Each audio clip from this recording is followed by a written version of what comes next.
Bismillahirrahmanirrahim. Alhamdulillahi rabbil alamin, wassalatu wassalamu ala rasulil amin, nabiyyina Muhammad wa ala alihi wa sahbihi ajma'in. Allahumma 'allimna ma yanfa'una wa dhakkirna ma nasina wanfa'na bima 'allamtana wa zidna ilma. Wala haula wala quwwata illa billahil aliyil azim. Wala haula wala quwwata illa billahil aliyil azim. Perbincangan kita dalam kitab Riyadhus Salihin. Nama kitab kita ni Riyadhus Salihin, maknanya taman orang-orang yang saleh. Kalau kita nak jadi orang saleh, masuk dalam taman dia ni. Perbincangan kita dalam Kitabul Fadail. Kitabul Fadail, kitab yang membincangkan tentang kelebihan. Segala kelebihan akan bincang di sini. Bab kita malam ni iaitulah Babu Fadli Qiraatil Quran, bab kelebihan membaca Al-Quran.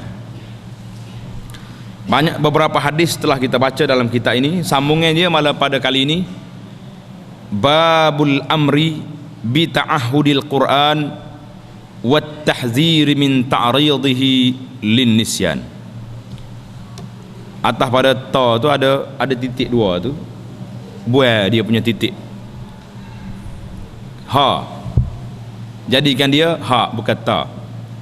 Babul amri bi ta'ahudil Quran wat tahzir min ta'ridhihi lin nisyan. Ini bab perintah supaya membaca Al-Quran. Perbincangan kita pada kali ini iaitulah bab perintah suruh baca Quran. Quran ni Allah Ta'ala turun untuk orang hidup ke untuk orang mati? Pertama sekalinya untuk orang hidup. Asas Quran ini diturunkan kepada siapa? Kepada orang yang masih hidup. Sebab orang mati habis dah kerja, dia tak boleh buat amal dengan Quran ni.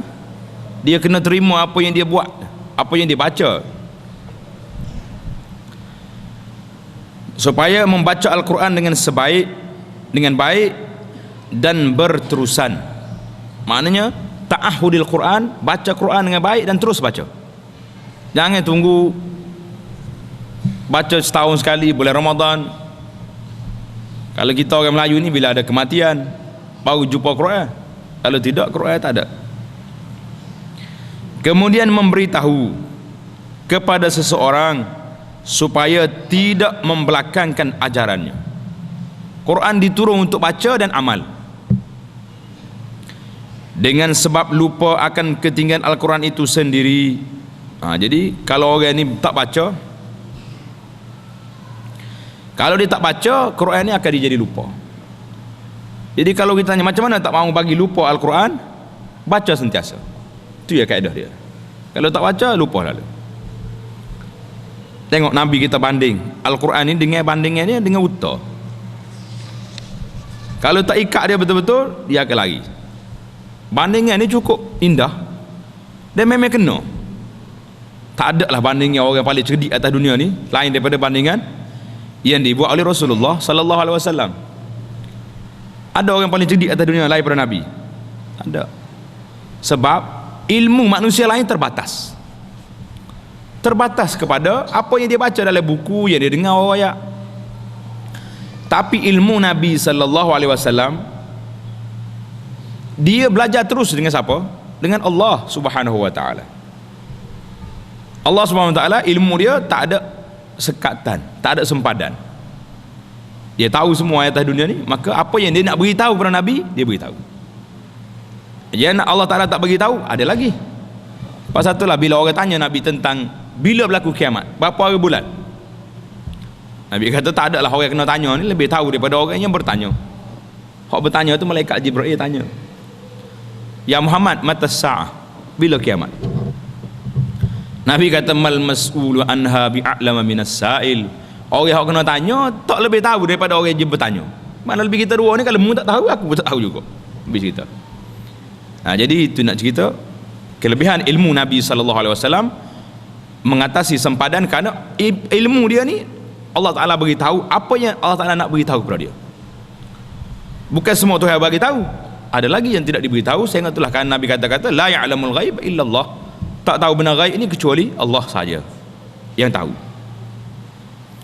Jadi kita jangan terpengaruhlah dengan sebahagian masyarakat kita ni yang buat dakwaan yang tidak ada asas, bahawa wali lebih tinggi daripada Nabi.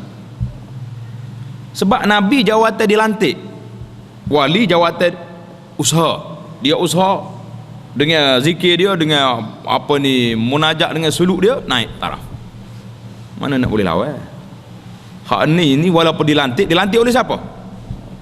Bukannya dilantik oleh orang kapur. Jangan duk banding wakil rakyat dengan senator. Ini bandingan yang tak ada asas. Dia kata senator dia masuk parlimen juga, tapi dilantik. Hak ni dipilih oleh rakyat, jangan sama.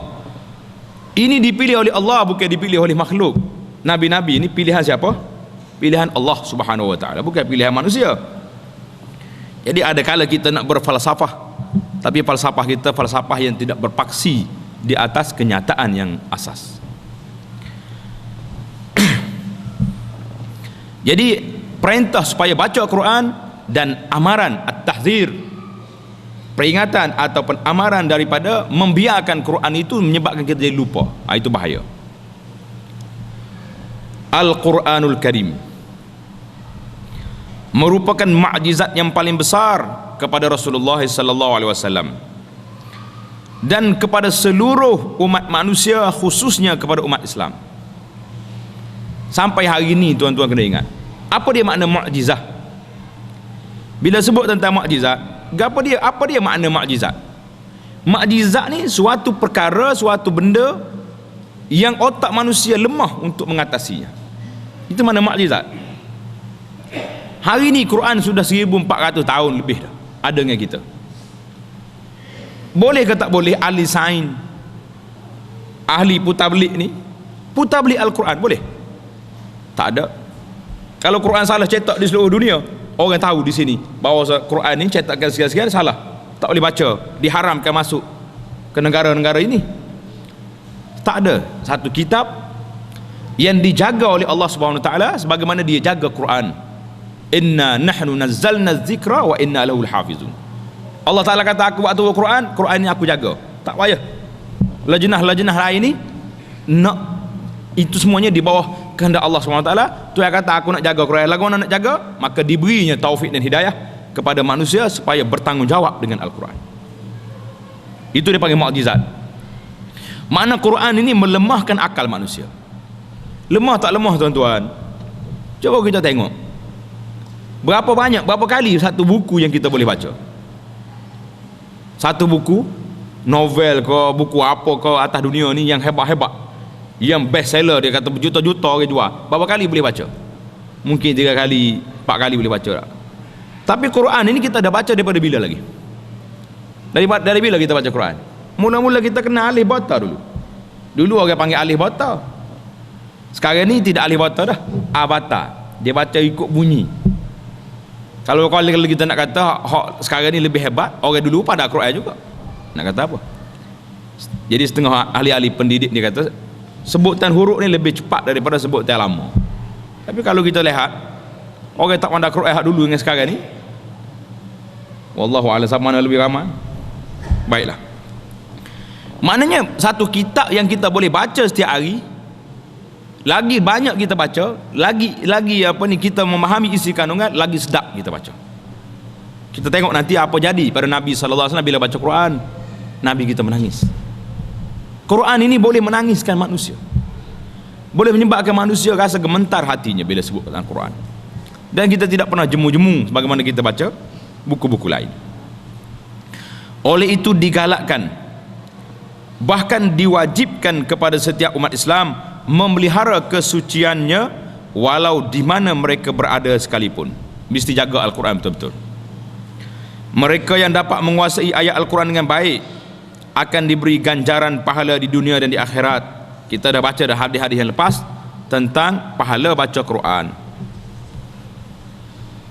Hadis yang pertama dalam bab ini, an Abi Musa Al-Asy'ari radhiyallahu taala anhu, anin Nabi sallallahu alaihi wasallam qala, ta'ahadu hadzal Qur'an fa wallazi nafsu Muhammadin biyadihi lahuwa ashaddu tafallutan minal ibili fi uquliha, muttafaqun alaih. Maksud hadis daripada Abu Musa al-Ash'ari radhiyallahu ta'ala anhu. Abu Musa al-Ash'ari ini seorang sahabat yang sangat hebat. Tanda situ nama dia Abdullah bin Qais. Abdullah bin Qais, salah seorang khatib. Khatib maknanya ahli pidato yang telah dilantik oleh Nabi sallallahu alaihi wasallam. Abu Musa al-Ash'ari. Al-Ash'ari itu nama kabilah dia.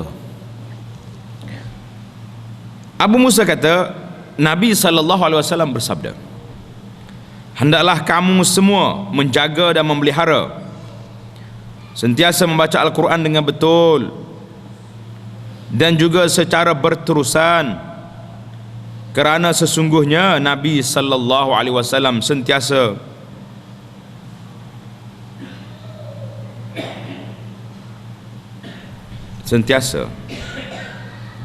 ada benda tertinggal tu.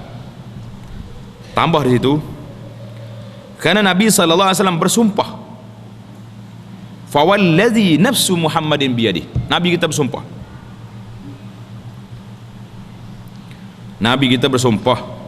Tanda itu, kerana sungguhnya Nabi sallallahu alaihi wasallam bersumpah demi diri Muhammad ini,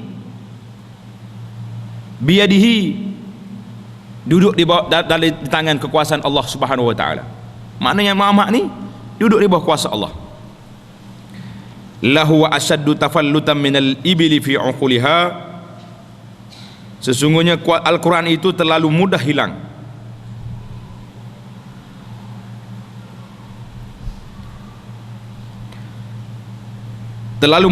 daripada ingatan seseorang jika dibandingkan dengan seekor unta yang diikat dengan tali oleh tuannya. Bandingan kita ni, Nabi SAW bagi peringatan kepada kita bahawa Quran ini cepat lupa dia, sebagaimana seekor unta yang diikat dengan tali. Tapi kalau tali itu terlepas, unta gimana? Tak ada dia, jalan. Dia akan round mana-mana yang dia nak pergi. Sama juga dengan Quran yang kita tidak baca. Berapa banyak dah, berapa juzuk dah Quran yang kita hafal. Hari sekarang ni boleh ingat lagi? Lupa. Sebab tidak menjadi amalan rutin kita. Mana kalau kita baca setiap hari, setiap masa, dia tak lupa. Pengajaran hadis yang pertama, sesungguhnya Al-Quranul Karim wajib dipelihara oleh setiap umat Islam. Macam mana nak pelihara dia? Beli, letak dalam almari, kunci almari. Setengah orang ni beli Quran mahal-mahal, beratus ringgit, beratus rial, beli di Mekah.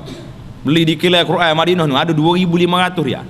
Harga Quran 2,500 rial. Buat balik kunci dalam almari, takut anak main. Tu kan makna jaga Al-Quran. Tu makna kopi saya kau Quran. Maksud jaga Al-Quran itu dengan cara membacanya dengan betul. Itu makna jaga Quran. Jaga Quran maknanya jaga dengan betul, membacanya dengan betul, mengikut tajwid dan berterusan pula. Jaga bacanya dan terus baca. Kerana ayat-ayat Al-Quran yang ada dalam ingatan seorang mudah hilang jika dibandingkan dengan ilmu-ilmu lain. Benda lain mungkin kita boleh ingat, tapi ingat Quran jangan main. Terutama sekali Quran ni kalau baca dalam salat, baca dalam semaya, memang kita tak berani kadang-kadang nak baca kecuali ayat yang biasa kita baca. Dia mudah jadi terlupa situ. Pasal itulah orang Arab kalau dia baca Quran tahfiz, dia latih pelajar-pelajar dia ni baca jadi imam. Jadi imam. Nak suruh dia berani baca ayat Quran ni, tok guru duduk belakang. Pengajaran yang kedua, orang yang dapat menguasai Al-Quran akan menerima beberapa kelebihan semasa di dunia lagi dan lebih-lebih lagi di akhirat kelak. Jadi itu bandingan yang pertama. Hadis yang kedua dalam bab gini, wa an ibni Umar radhiyallahu taala anhuma anna Rasulullah sallallahu alaihi wasallam qala innama mathalu sahibil Quran kamathalil ibilil mu'allaqah in ahada 'alaiha amsakaha wa in atlaqaha zahabat, muttafaqun alaih. Maksud hadis daripada Ibnu Umar radhiyallahu taala anhuma bahawa Rasulullah sallallahu alaihi wasallam bersabda, sesungguhnya bandingan bagi orang yang menghafaz Al-Quran Al-Karim sambil lewa, tidak bersungguh-sungguh, mana mengapa juga tapi main-main, samalah juga dengan seekor unta yang diikat. Jika unta itu diikat dengan kuat, nasib ia tidak terlepas lari. Sebaliknya jika diikat sambil lewa saja, maka unta tersebut akan terlepas. Maknanya kalau kita ikat betul-betul dia lekat. Tapi kalau kita ikat main-main, unta ini akan pergi zahabat, mana dia akan berjalan. Hadis riwayat Bukhari dan Muslim. Pengajaran hadis. Yang pertama, Al-Quran merupakan mukjizat kepada umat Islam dan mukjizat yang paling besar kepada Rasulullah sallallahu alaihi wasallam. Pahalanya sangat besar bagi sesiapa yang dapat menguasainya. Maknanya bagi kita yang dapat ingat Quran ni, pahala sangat besar. Pengajaran yang kedua, orang yang belajar Al-Quran memerlukan daya usaha yang bersungguh-sungguh. Mana bukan main-main. Kalau kita dah ada tahfiz, maknanya pelajar tu mesti dilatih to be. Balik ke rumah, ayah dia kena cek lagi tengok, suruh dia baca setiap hari, paling tidak pun 3 juzuk sehari dia kena baca, kena jaga Al-Quran. Di samping berdoa kepada Allah Subhanahu wa ta'ala supaya diberi kesenangan untuk menguasai ilmu-ilmu itu.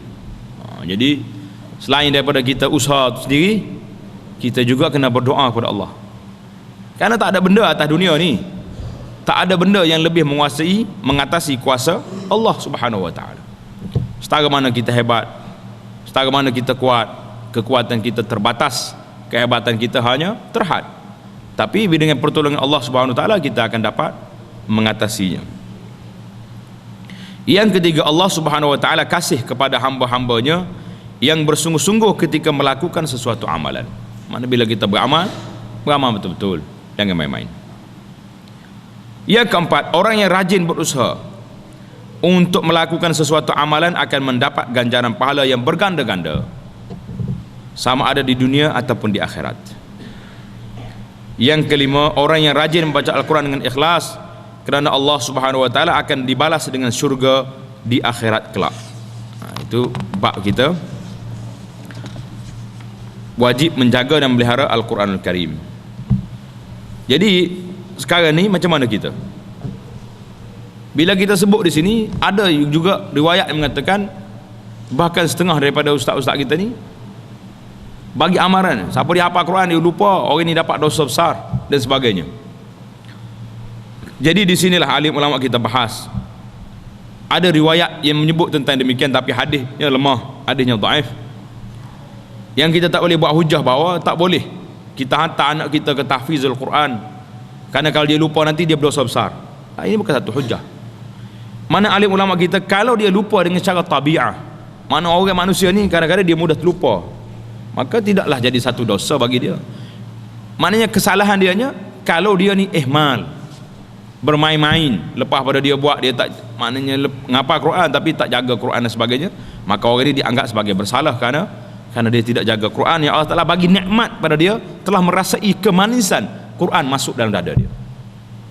Jadi bukan satu halangan untuk kita letak kita sendiri nak ngapal Quran, nanti aku hafal surah-surah kan, tak ingat pula berdosa besar. Ini satu hujah yang tidak ada, yang tidak nyata, yang tidak jelas daripada larangan ini daripada Nabi sallallahu alaihi wasallam. Yang pentingnya Nabi kita suruh kita baca Quran, suruh kita hafal Quran dengan baik. Karena itulah kata di alim ulama kita kata apa? Satu contoh bandingan ini buat. Qayyidil ilmi bil amal. Qayyid al-ilm bil amali bih. Fa innal amala bil ilmi yaqtadi baqa. Sedap bahasa Arab. Dia kata ikatlah ilmu kamu tu dengan amal. Ikat ilmu tu dengan amal.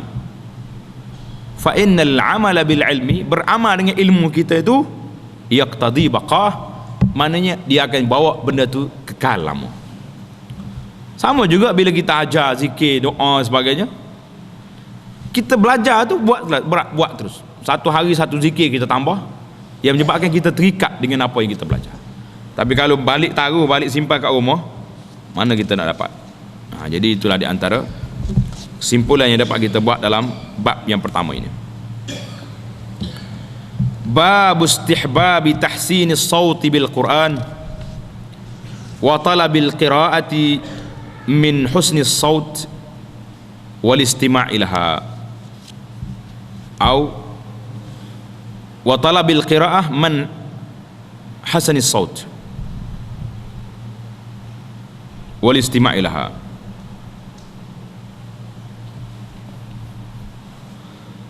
Bab sunat memperelokkan suara semasa membaca Al-Quran. Jadi kalau kita nak baca Quran, kita kena baca elok suara kita, jangan buat mengatuk gitu.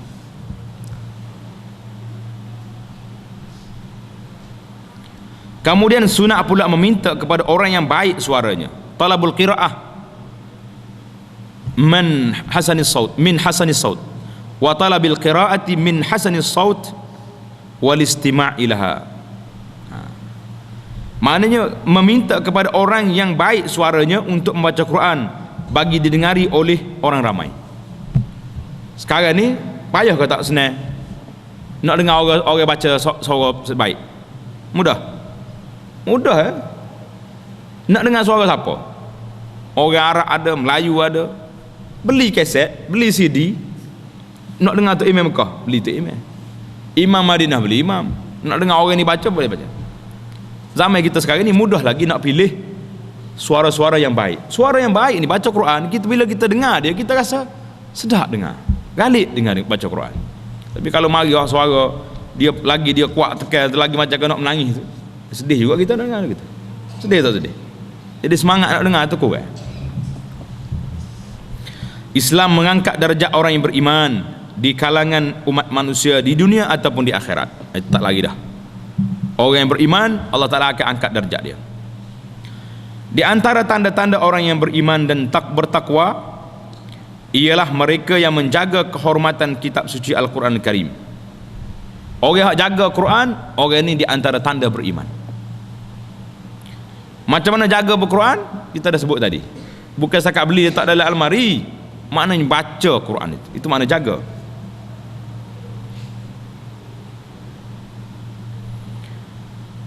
Orang yang beriman dan bertakwa ialah, jadi dalam kitab kita ni sebut ni tanda betul-betul. Mereka yang menjaga kehormatan kitab suci Al-Quran Al-Karim, di samping itu mereka juga membacanya dengan suara yang paling baik, tajwid yang betul. Disunatkan juga meminta orang-orang yang sedap dan lunak suara membaca Al-Quran untuk didengar oleh orang ramai. Jadi kita panggil dulu bila kita baca Quran sendiri, belum azan dia baca Quran. Hari ni alhamdulillah dengan ada alat-alat moden ni, untuk bila pun rehat dah lah ni, pergi buka apa ni mikrofon, masuk kaset, pak dia duduk buat tangga. Tu ya, nak kata kan dulu dia baca Quran, marah pula untuk bila kita ni. Taklah maknanya kita boleh suara untuk nak mencari suara yang baik tu dah mudah dah. Hadis yang pertama dalam bab tahsin al-qiraah ni, an Abi Hurairah radhiyallahu taala anhu qala, sami'tu Rasulullah sallallahu alaihi wasallam yaqul, ma adina Allahu li syai'in ma adina li nabiyyin hasanis saut yataghanna bil Quran yajharu bihi, muttafaqun alaih. Maksud hadis daripada Abu Hurairah. Apa nama Abu Hurairah? Lama tak sebut ni. Kena tulis di buku tu, jangan tulis di tempat dalam bab tu. Kalau tulis di bab, bila kita buka layar lain, hilang lah. Tulis di tepi kitab kita ni, Abu Hurairah, nama dia Abdul Rahman bin Sakhrin. Abdul Rahman bin Sakhrin, as-sahabi al-jalil, seorang sahabat yang sangat hebat, yang banyak ilmunya, Sayyidina Abu Hurairah. Katanya, aku telah mendengar Rasulullah sallallahu alaihi wasallam bersabda. Dia dengar Nabi kita bersabda, sesungguhnya Allah Subhanahu wa taala redha dan menerima. Allah Taala dengar. Azina ai istama'a, Tuhan dengar. Kita tak belajar dalam sifat-sifat Allah, Allah Ta'ala ni sifat dia mendengar. Sami'. Allah Ta'ala dengar dengan cara reda dan menerima sesuatu yang telah diberi kepada Nabi SAW yang punya suara yang lunak. Baginda akan menyaringkan suara ketika membaca Al-Quran dengan lancarnya. Jadi Nabi kita bila baca Quran, dia akan angkat suara dia. Memang Nabi ini seorang yang suara dia sedap, suara dia sendiri itu sedap.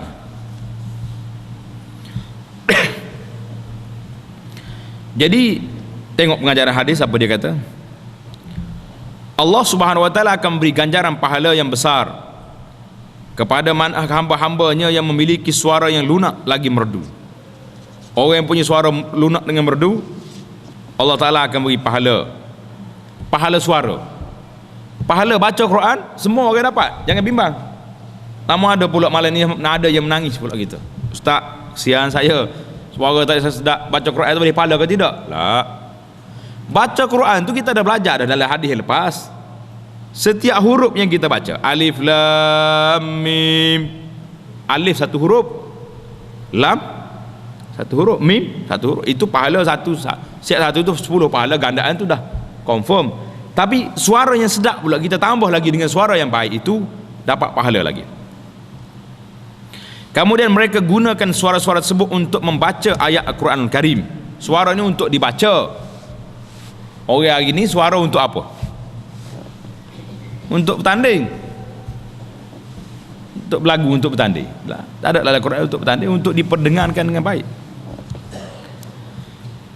Yang kedua, diharuskan kepada seorang yang memperelokkan suara mereka, lebih-lebih lagi ketika membaca Quran, selagi mana tidak mengubah sebutan huruf-hurufnya.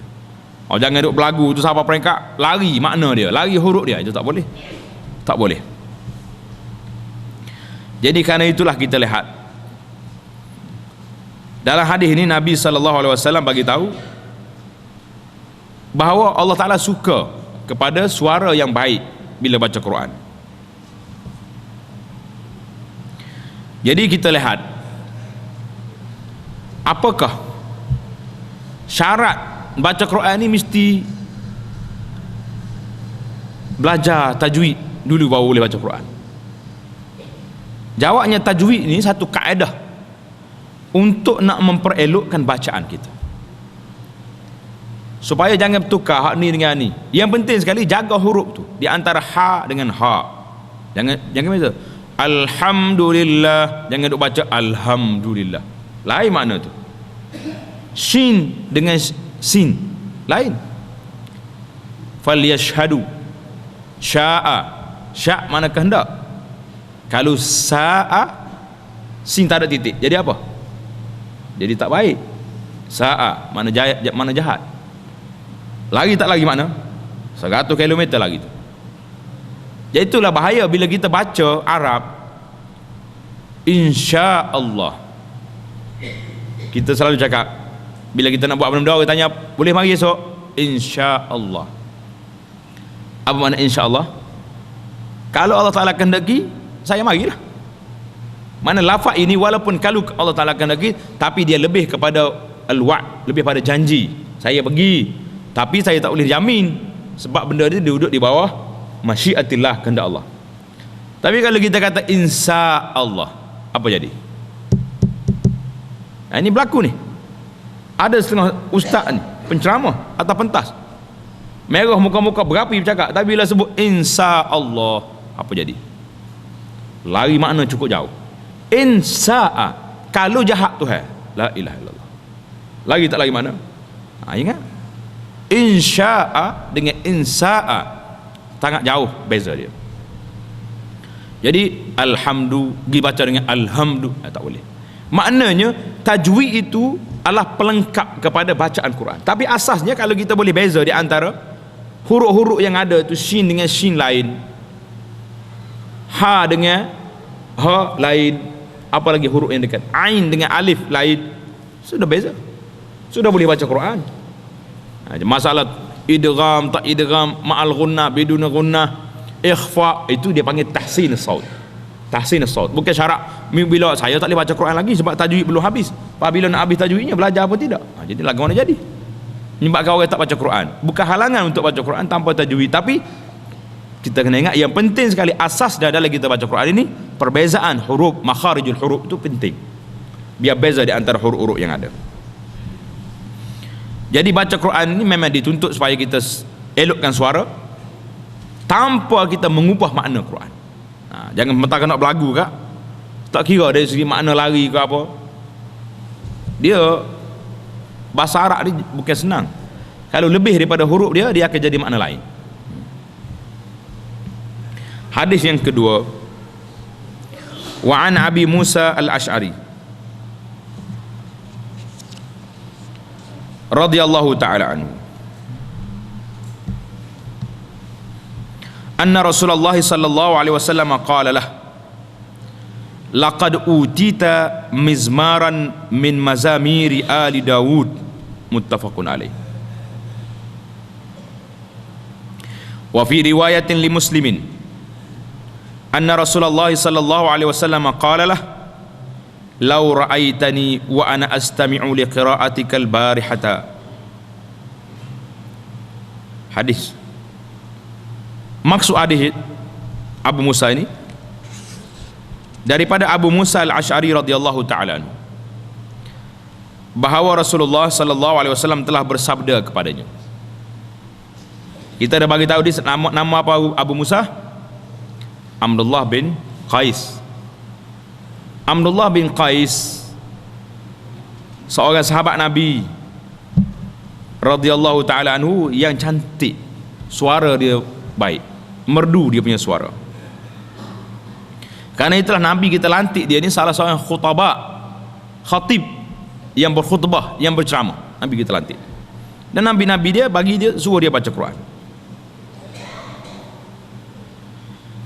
Jadi bila Nabi SAW dengar dia baca Quran, faqala lahu, Nabi kita bersabda kepadanya, sesungguhnya engkau wahai Abu Musa al-Ash'ari dikurniakan oleh Allah suara yang merdu dan lunak seperti tiupan seruling, seperti suara seruling keluarga Nabi Daud alaihissalam. Jadi Nabi kita ni banding Abu Musa Ash'ari dengan siapa? Dengan Nabi Daud. Sebab apa? Sebab Nabi Daud ni mempunyai suara yang merdu. Suara dia tu merdu. Dalam hadis dalam Al-Quran Karim Allah Ta'ala sebut, ya jibalu awwibi ma'hu wat-tair wa alanna lahul hadid. Bila Nabi Daud baca Quran, dia baca Quran, bukit-bukit ikut bacaan dia. Wat-tair, dia bukan baca Quran, maaf, baca Zabur. Kitab Nabi Daud, kitab apa? Zabur. Ingat dah nama-nama kitab. Kita dah belajar dalam akidah kita. Kitab ni Taurat turun pada siapa Taurat? Kena ingat balik sejarah kitab-kitab ni. Taurat turun pada siapa? Musa. Injil Isa. Zabur turun pada Nabi Daud. Ini dipanggil fardu ain yang kita duk belajar dari muda-muda dulu sampai hari ni. Kena guna ilmu ni. Maknanya Nabi Daud bila dia baca kitab Zabur dia, suara dia merdu yang menyebabkan bukit ikut bacaan dia. Wat-tair, apa makna tair? Burung-burung. Burung, subhanallahil azim. Bila dia baca sini tengah padan ni, burung penuh di langit. Mari duduk liku atas. Nabi Daud ni duduk ikut sekali baca Zabur pada waktu itu, karena terlalu indahnya bacaan dia. Mungkin kita tanya pula, macam mana bukit nak baca Quran? Pelik. Kalau kita fikir dengan otak kita, memang ajaib, memang pelik. Karena itulah ada satu kitab yang ditulis oleh ulama, dia panggil Al-Hubbul Mutabadal. Hubbul Mutabadal maknanya cinta berbalas. Bukan cinta budak-budak ni, cinta SMS ni tak kira apa dah. Hubbul Mutabadal ni satu cerita yang dikumpul, iaitulah bagaimana kecintaan makhluk ini kepada Nabi SAW. Cerita Nabi bila balik daripada perangan Tabuk, Sampai di Madinah, dekat dengan Madinah, dia nampak bukit Uhud yang besar depan mata dia. Nabi kata apa? Haza jabalun yuhibbuna wa nuhibbu. Dia kata ini bukit sayang kepada kami, kita sayang kepada dia. Dan Nabi kita pecut, tukar gear unta dia, cepat sikit jalan pergi ke bukit Uhud. Nak ceritanya bukit tu sayang kepada dia. Apa peliknya? Wal jibal, tengok dalam Quran kata ya jibalu awwibi ma'ahu wat tair. Hei bukit-bukit, hendaklah kamu ikut bacaan Nabi Daud dalam kitab Zabur ini, kamu ikut. Dan burung-burung datang penuh. Dia sebut dalam Quran ni, burung datang duduk atas kepala Nabi Daud alaihissalam, duduk dengar bacaan dia. Jadi bila Nabi Musa alaihissalam ini, Abu Musa al-Ash'ari radhiyallahu ta'ala anhu baca Qurannya sedap lagu, maka Nabi kita bandingkanmu ni, Allah Ta'ala bagi satu suara yang merdu seperti suara Ali Daud, keluarga Nabi Daud alaihissalam ketika membaca kitab Zabur.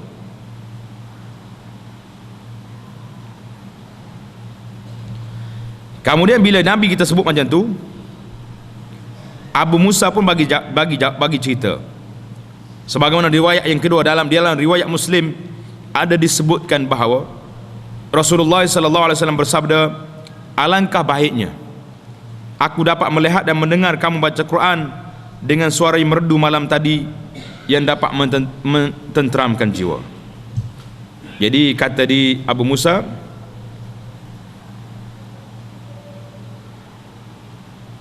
radhiyallahu ta'ala anhu kata kepada Nabi, ya Rasulullah, kalau saya dengarlah Rasulullah semalam ada duduk dengar saya baca, dan saya akan panjangkan bacaan saya akan merdukan lagi suara saya untuk Rasulullah sallallahu alaihi wasallam. Jadi Nabi kita suka dengar orang lain baca Quran. Pengajaran hadis yang pertama, disunatkan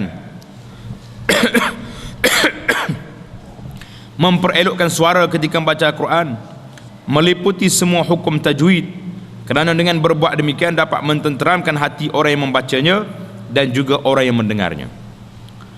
Yang kedua, walaupun dituntut oleh syarak supaya berusaha memerdukan suara ketika membaca Quran, tetapi janganlah terkeluar daripada hukum-hukum tajwid seperti yang telah ditetapkan. Jangan melampau lah baca ayat kita ni, setakat yang ikut peraturan yang ada, jangan lebih daripada huruf yang ditetapkan.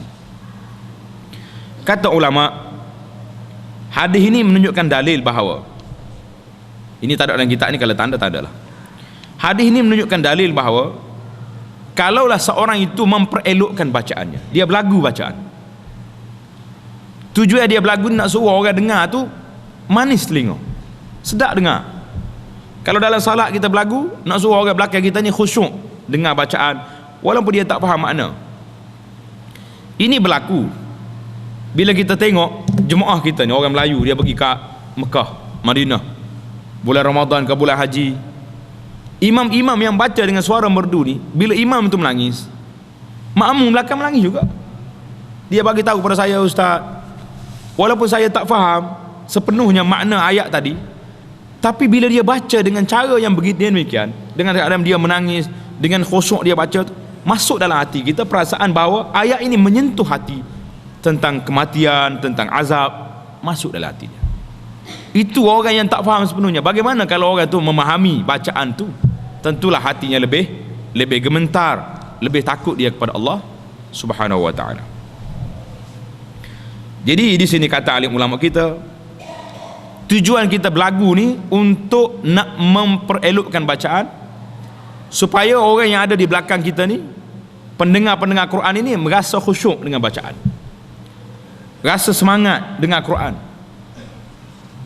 Fa inna zalika la ba'sa bihi, perbuatan tersebut tidak menjadi kesalahan, wala yu'addu minar riya, dan tidak dianggap imam itu nak riya. Setengah orang ni bila imam belagu baca Quran, dia marah balik, imam tu nak nunjuk-nunjuk. Tujuan imam bukan nak nunjuk, nak suruh orang rasa kemanisannya dengar baca Quran. Jadi bila kita baca Quran, orang suka dengar. Orang suka dengar apa? Dengar apa? Dengar kalamullah. Quran ini dipanggil kalamullah, bukan makhluk. Jadi bila kita baca kalamullah, orang suka dengar kepada Al-Quranul Karim. Orang manusia akan suka gembira dengan dengar Al-Quran.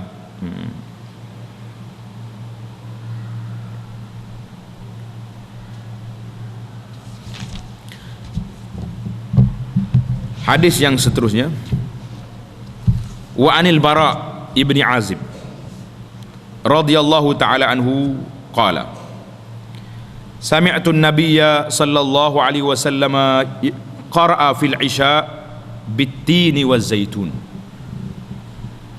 fama sami'tu ahadan ahsana sautan minhu sallallahu alaihi wasallam. Muttafaqun alaih. Daripada Al-Bara bin Azib radhiyallahu ta'ala anhu katanya, seorang sahabat Al-Bara bin Azib, aku mendengar Nabi sallallahu alaihi wasallam membaca dalam sembahyang Isya. Nabi kita waktu sembahyang Isya, dia baca surah At-Tin waz-Zaitun, Wat-Tini waz-Zaitun. Nabi sallallahu alaihi wasallam dia tak tetap bacaan dia. Bukan kata setiap kali sembahyang Isya mesti baca Wat-Tin waz-Zaitun, tak. Tukar-tukar. Karena At-Tin waz-Zaitun ni dia panggil, dalam kaedah kita baca belajar Al-Quran, dia panggil qisar as-suwar. Maknanya qisar al-mufassal, maknanya surah yang pendek-pendek. Jadi biasanya Nabi sallallahu alaihi wasallam bila sembahyang Isya, dia akan baca surah yang lebih panjang, seperti surah lepas pada wadduha ke atas tu. Sabbihisma rabbikal a'la, hal atal hadisul ghasyiyah, wal laili idza yaghsha, wasyamsi wadduha, dan seterusnya. Mana wadduha ke bawah tu dia panggil pendek. Walau macam mana pun, Nabi sekali-sekala dia baca surah pendek ini untuk menunjukkan pada kita tidak menjadi kesalahan. Kita bacalah setakat mana yang kita ingat, kita mampu. Tapi janganlah kita dengar hadis ni, Nabi baca surah Wat-Tin waz-Zaitun mahya Isya, daripada amalan ni sampai seumur hidup tak tukar-tukar surah lain, tak? Maknanya ini ada sekali-sekala Nabi kita baca. Sama juga yang Nabi kita sallallahu alaihi wasallam baca, disebut dalam hadis Nabi kita baca pada pagi Jumaat, Alif Lam Mim Sajadah dan Hal Ata 'alal Insan. Itu menunjukkan di antara bacaan yang diajar, yang dibaca oleh Nabi kita Muhammad sallallahu alaihi wasallam, dan banyak lagi kalau kita tengok bacaan Rasulullah dalam Al-Quran, dalam salat. Kata di Al-Bara, sebenarnya aku tidak pernah mendengar seorang membaca Al-Quran dengan suara yang merdu dan paling lunak melainkan suara Rasulullah sallallahu alaihi wasallam. Tak napi dah kita tak. Mestilah Nabi kita baca lebih daripada suara orang lain. Pengajaran hadis Bukhari Muslim, pengajaran hadis, Allah Subhanahu wa taala menjadikan suara baginda Rasulullah sallallahu alaihi wasallam semerdu-merdu suara di kalangan hamba-hambanya. Ini menjadi dalil bahawa baginda seorang yang paling sempurna kejadiannya. Sempurna kejadian. Yang kedua, orang yang membaca Al-Quran dengan khusyuk akan mendapat ganjaran pahala yang berganda-ganda. Dia, orang kita ni dia suka tanya soalan-soalan banyak. Dia kata, kalaulah Nabi ni sallallahu alaihi wasallam suaranya paling merdu, kata di Al-Bara bin Azib, dia akan tanya, mana sedap suara Nabi dengan suara Nabi Daud? Itu soalan dia. Macam mana kita nak jawab? Bila kita baca Nabi sallallahu alaihi wasallam, anta syamsun wa anta nur, engkau ni cahaya seperti matahari, cantik Nabi ni, orang akan tanya, mana lebih cantik Rasulullah dengan Nabi Yusuf alaihissalam? Timbul soalan-soalan sedemikian. Kadang-kadang kita fikir soalan-soalan macam ni perlu jawapan ke tak perlu jawapan? Perlu ke tak perlu jawapan? Dia panggil perbincangan yang abas, perbincangan yang menghabiskan masa. Lebih baik kita tanya bagaimana kita nak berusaha mendapat suara yang baik dan bacaan yang betul. Kalau kita kata suara Nabi Daud lebih sedap daripada suara Nabi Muhammad sallallahu alaihi wasallam, siapa dia dengar? Dua suara dia lebih sedap. Ada orang dengar? Tak ada. Maknanya suara Nabi Daud pada waktu itu, waktu dia memang suara yang merdu, tak ada tandingan. Saya ke bukit, burung-burung mari baca Al-Quran. Suara Nabi Muhammad sallallahu alaihi wasallam di masa dia, waktu zaman Nabi kita, adalah merupakan mukjizat. Bila orang dengar bacaan, orang takut. Saya dengan orang kafir, bila dia dengar Nabi baca Quran, wal ghaufihi, dia buat bising, buat sibuk, tak bagi orang lain dengar baca Quran Nabi. Kalau orang dengar, orang akan terpengaruh dengan bacaan. Itu dia panggil perlu. Sama juga bila kita kata Nabi kita muka yang cantik, lawa dia, mengatasi semua orang lain yang cantik semua, nak banding dengan Nabi Yusuf. Nabi Yusuf zaman dia yang paling cantik. Rasulullah sallallahu alaihi wasallam di zaman dia Nabi lah orang yang paling indah, paling sempurna kejadiannya. Tak payah kita banding antara nabi-nabi yang lain dari sudut rupa, dari sudut suara. Karena dalam perbandingan yang telah kita buat, dah kita syarah dekat sini, nama kitab dia Bidayatus Sul fi Tafdilir Rasul. Ingat lagi tak kitab tu? Yang boleh dengar suaranya masih ada dalam rakaman. Yang disebut di sini 40 kelebihan Nabi sallallahu alaihi wasallam mengatasi para anbiya yang lain dari sudut benda-benda lain. Dari sudut benda-benda yang suara apa ni tidak disebut dalam kitab tersebut. Mana di sudut umat yang paling ramai, ajaran yang paling diikuti dan sebagainya, itu lebih daripada lebih pada waqi' reality daripada kita duk bincang benda-benda itu. Wa an Abi Lubabah Bashir bin Abdul Munzir radhiyallahu ta'ala anhu anna an-nabiy sallallahu alaihi wasallam qala man lam yataghanna bil Qur'an falaysa minna, rawahu Abu Dawud bi isnadin jayyid. Rawahu Abu Dawud bi isnadin jayyid.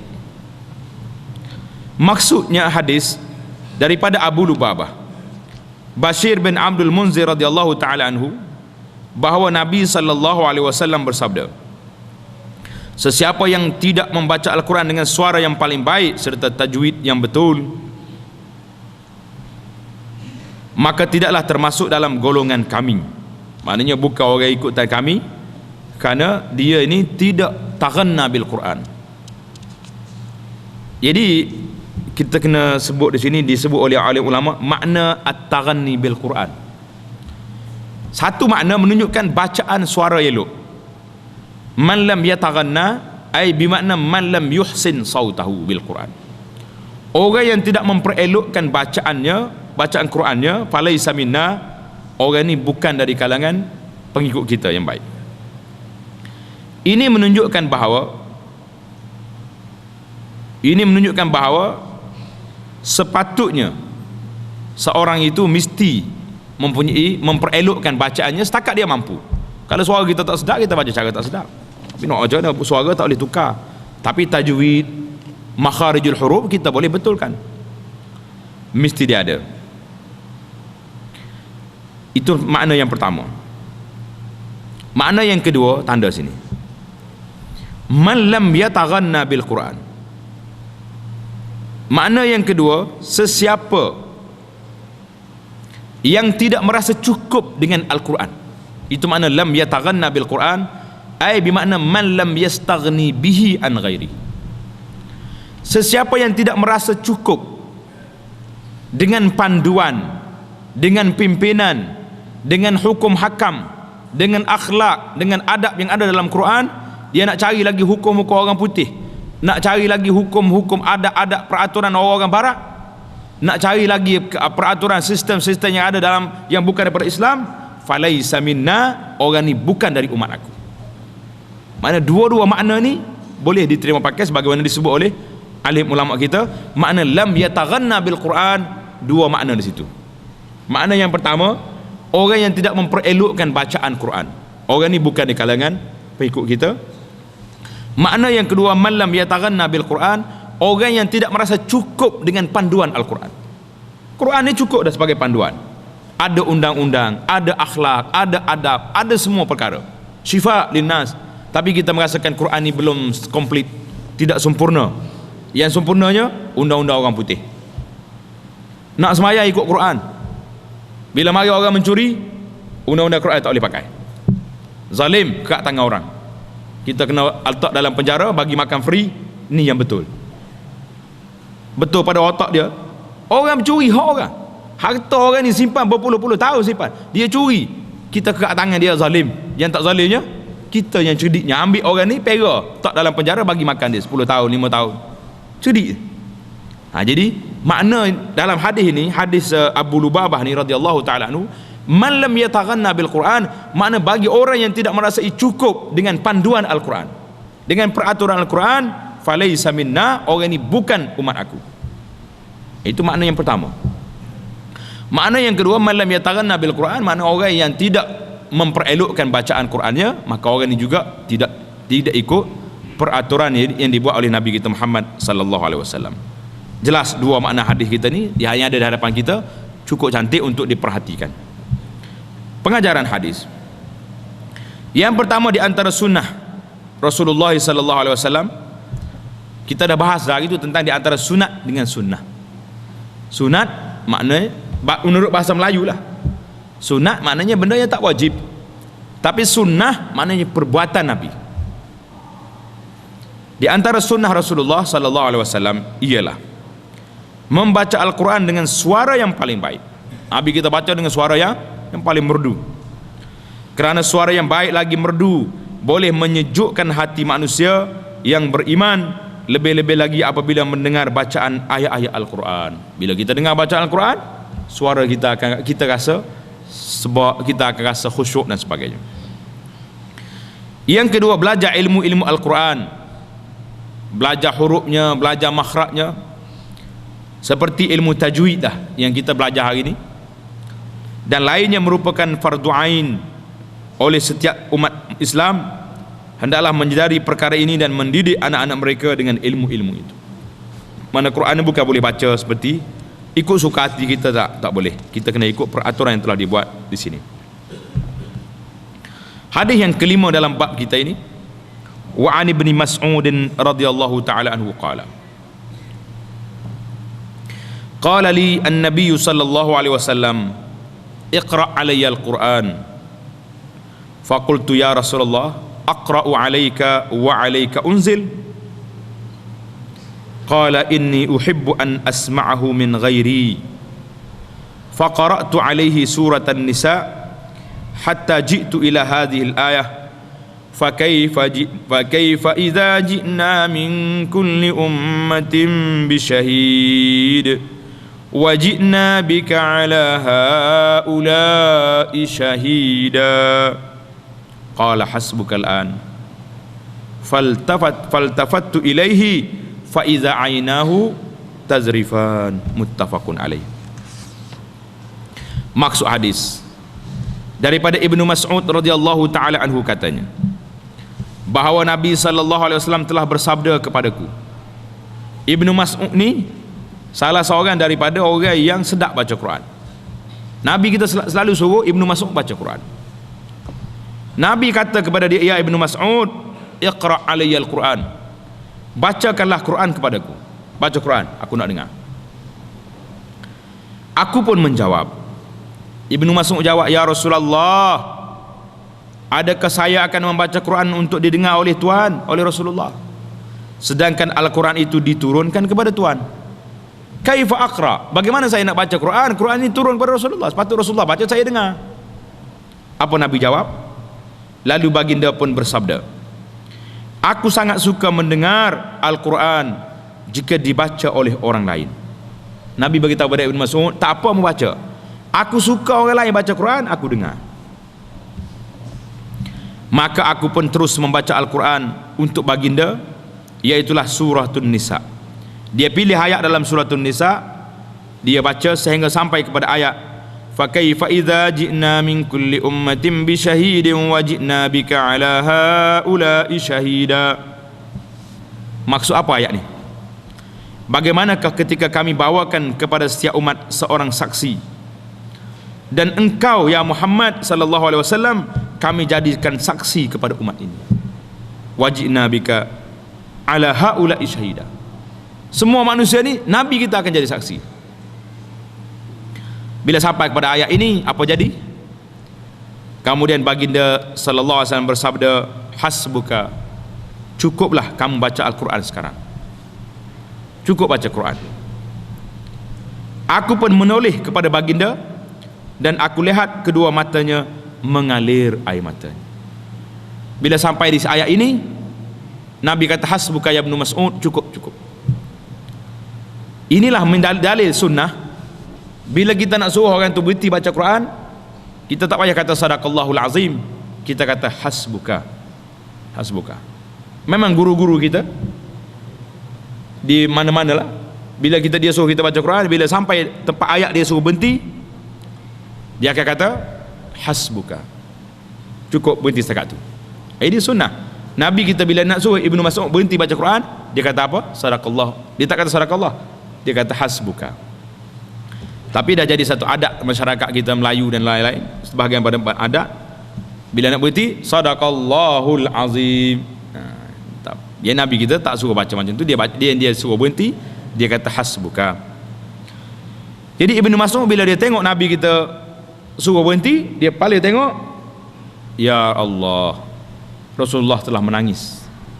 Kerana ayat ini menceritakan tentang tugas Nabi yang cukup besar, iaitulah wajibna bika ala haula'i syahida, kami akan bawa kamu ya Muhammad sallallahu alaihi wasallam menjadi saksi kepada seluruh umat. Besar ke tak besar tanggungjawab? Besar. Pada waktu itu Nabi kita menangis. Pengajaran hadis disunatkan oleh syarak kepada umat Islam menyuruh atau memilih orang-orang yang merdu dan lunak suara mereka untuk membaca Al-Quran dalam satu-satu majlis. Yang kedua, apabila Al-Quran dibaca oleh seorang, maka hendaklah wajib orang yang mendengarnya diam dengan memahami maksud dan arti ayat-ayat yang dibaca itu. Ini tidak bila orang baca Quran, ahli-ahli majlis duduk buah dalam majlis. Jadi seolah-olah Quran itu dibaca untuk siapa? Wallahu a'lam. Rasmi majlis saja. Kita nampak hari ini seolah-olah Quran dengan lagu negaraku mana lebih besar? Mana besar Quran dengan lagu negaraku? Besar negaraku. Tidak, bila lagu negaraku kena berdiri, tak boleh lenggak-lenggak tengok, kena tunduk, khusyuk dengan lagu negaraku itu. Bila baca Quran duk buah. Ini nak ceritanya sekarang ni Al-Quran dah jadi kecil, yang besarnya benda lain. Jadi dengan berbuat demikian, kita mendengar Al-Quran dengan maksud ayat-ayatnya itu akan beroleh rahmat daripada Allah Subhanahu wa taala. Yang ketiga, Allah Subhanahu wa taala akan meninggikan kedudukan orang-orang yang beriman, yang bersifat khusyuk dan tawaduk dalam kehidupan mereka. Jadi bila kita ni khusyuk dan tawaduk dalam kehidupan, Allah Subhanahu wa taala akan meninggikan darjat kita insya-Allah taala.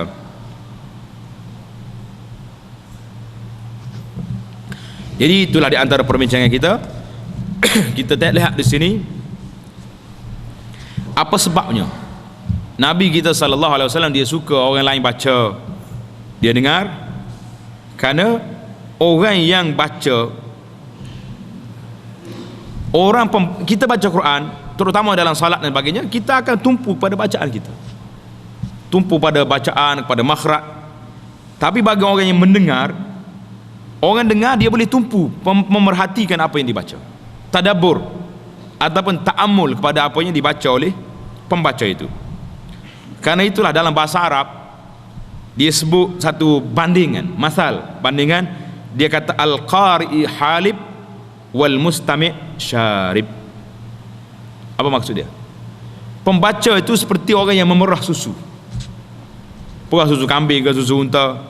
Pendengar itu seperti orang minum.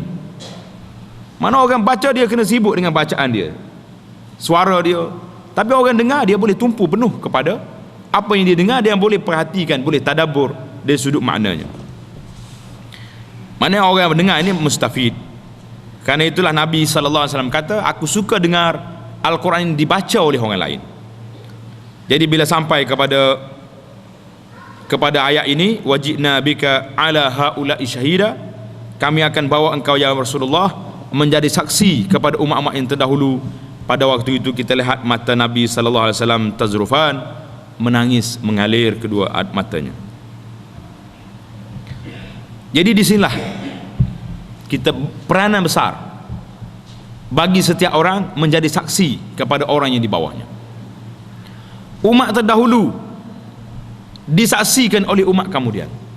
Kita ni waja'alnakum ummatan wasata litakunu syuhada 'alan nas. Kami jadikan kamu umat Muhammad sallallahu alaihi wasallam ni ummatan wasata, umat yang pertengahan. Tujuannya apa? Litakunu syuhada 'alan nas, supaya kamu menjadi saksi kepada orang yang terdahulu. Bila mari umat-umat yang dahulu, dia engkar, dia kata Nabi aku, Nabi Daud ke Nabi Nuh tak menjalankan tugas. Umat dia boleh bercakap berdusta kepada Nabi dia sendiri. Tapi bila mari nak umat Muhammad sallallahu alaihi wasallam, nahnu wasatan litakunu syuhada. Allah Taala kata umat Muhammad ini akan menjadi saksi kepada umat terdahulu. Maka umat Nabi Muhammad sallallahu alaihi wasallam kata, la, kami ya Allah menjadi saksi bahawa nabi-nabi yang terdahulu, Nabi Nuh, Nabi Ibrahim, Nabi Hud, Nabi Saleh, semuanya telah menjalankan tugas. Malaikat tanya kita, mana kamu tahu? Kami tahu sebab Nabi kita sallallahu alaihi wasallam telah mencerita kepada kami bahawa nabi-nabi dahulu telah menjalankan tugas. Karena itulah Nabi sallallahu alaihi wasallam dalam peristiwa yang besar sewaktu berada di di Arafah, waktu Nabi sallallahu alaihi wasallam menyampaikan khutbahnya yang masyhur di Arafah, di akhir khutbah Nabi bertanya kepada sahabat, ala hal ballaghtu, wahai para sahabat semua, apakah aku telah menyampaikan kepada kamu? Sahabat jawab, bala qad ballaghta, ya Rasulullah, Tuhan telah menyampaikan pada kami. Pada waktu itu Nabi kita mengangkat tangan ke langit dengan Nabi kita berdoa, Allahumma fashhad, Allahumma fashhad, ya Allah saksikanlah bahawa aku telah menyampaikan kepada umat aku. Ini Nabi kita Muhammad sallallahu alaihi wasallam. Apabila sampai kepada ayat ini, wajibna bika ala haula'i syahida, kami bawa Tuhan ini menjadi saksi kepada umat yang terdahulu, Nabi kita menangis. Karena apa? Karena Nabi kita teringat, bilakah penyaksian ini akan dibuat? Ini bukan di mahkamah yang boleh dirasuah segala hakim-hakim, lawyer-lawyer boleh rasuah hari ini. Tetapi pada waktu itu manusia akan berkumpul di hadapan Allah Subhanahu wa taala, berkumpul dalam suasana ketakutan, suasana yang susah payah. Pada waktu itu semua orang akan ditanya, kullu ummatin tud'a ila kitabiha al-yawma tujzauna ma kuntum ta'malun. Setiap umat akan dibawa surat amalannya. Pada waktu itu setiap umat akan dibalas dengan apa yang telah mereka kerjakan. Jadi karena itulah apabila Abdullah bin Mas'ud baca ayat Quran ini, fa kaifa iza ji'na min kulli ummatin bi syahid, bagaimana apabila kami bawa semua umat ini menjadi saksi, Nabi menjadi saksi kepada orang itu, yauma idzin, sambung ayat Quran ini, yauma idzin yawaddul ladzina kafaru wa 'asawur rasula law tusawwa bihimul ard wa la yaktumuna Allah haditha. Pada hari tersebut, hari Nabi menjadi saksi, hari kita umat Muhammad menjadi saksi data orang yang terdahulu, yauma idzin, pada hari itu, yawaddul ladzina kafaru, sangatlah mengharap orang-orang kafir, wa 'asawur rasul, orang yang mendusta Rasulullah, lau tusawwa bihumul ard, kalaulah Allah Subhanahu wa taala jadikan mereka ini debu-debu tanah yang tidak dipersoalkan di hadapan Allah pada hari tersebut, alangkah baiknya. Tapi boleh tak boleh? Hari itu boleh lagi jadi tanah. Manusia akan dibalas dengan apa yang dibuat oleh Allah Subhanahu wa taala. Karena itulah para muslimin dan muslimat, para pendengar sekalian, kita mesti letak di hadapan kita sentiasa neraca timbangan. Apa yang aku buat ini diterima oleh Allah Ta'ala atau tidak? Itu soalan yang pertama. Apa yang aku buat ini diredai oleh Allah Ta'ala ataupun tidak? Kalau kita jawapannya tidak, undurlah ke belakang, cari mana-mana perbuatan, mana-mana kelakuan yang Allah Ta'ala reda, Allah Ta'ala izin, barulah kita buat. Karena hisab di hari kiamat nanti adalah suatu hisab yang bukan main-main. Azab pada hari tersebut bukan azab yang main-main. Karena itulah apabila Nabi SAW diperingatkan dalam ayat Quran ini, Nabi SAW menangis karena hatinya tahu bahawa kira-kira hari tersebut sangat dahsyat dan sangat besar. Jadi setakat itulah dulu perbincangan kita pada kali ini. InsyaAllah kita akan sambung lagi dalam babul hathi ala suwarin wa ayatin maksusah, bab galakan supaya seorang itu membaca surah dan ayat Quran yang tertentu. InsyaAllah ta'ala kita akan sambung perbincangan kita dalam jalsah yang akan datang. Subhanakallahumma bihamdika asyhadu an la ilaha illa anta astaghfiruka wa atubu ilaik. Subhanakallahumma bihamdika asyhadu an la ilaha illa anta astaghfiruka wa atubu ilaik. Wa sallallahu wa sallama wa barak ala Muhammadin wa ala alihi wa sahbihi ajma'in. Walhamdulillahi rabbil alamin.